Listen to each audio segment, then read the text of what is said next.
Dok, may gamot ba ang dengue? Sadly, wala. Because ito ay isang viral infection. Most ng mga viral infections natin sa mundo are said to be self-limited. Meaning to say, gumagaling po siya mag-isa. Mag-isa. Ang important lang po dyan po, sir, is ma-recognize natin at mabigyan natin ng mga first aids na sinatawag. Like, kunyari lang, may fever, bigyan ng paracetamol. Of course, no brand mentioned. So, paracetamol. So, kapag may masakit ang katawan, we can give some pain relievers. And importantly is magawan natin ng monitoring ng kanyang blood test.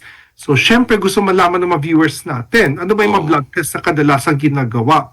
Tinatawag natin yung serial CBC platelet monitoring. So, Okay. gusto po natin makita yung ating platelet at actually, hindi nga lang platelet. Minsan, yung mga viewers natin, isipin nila, naku, Doc, platelet lang ba kailangan ng i-test? No. Importante yung hematocrit. Yung po yung magsasabi kung gaano po kalapot, gaano kadami po yung pula ng dugo natin sa katawan. Kasi ito po yung makaka-help kung masasabi ba natin masyadong dry ba yung patient o sapat na po yung fluids na binibigay natin.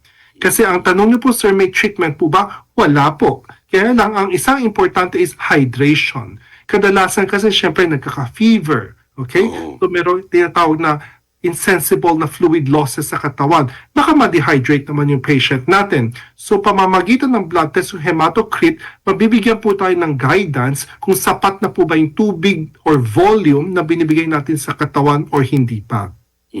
So, Dok, ang sinasabi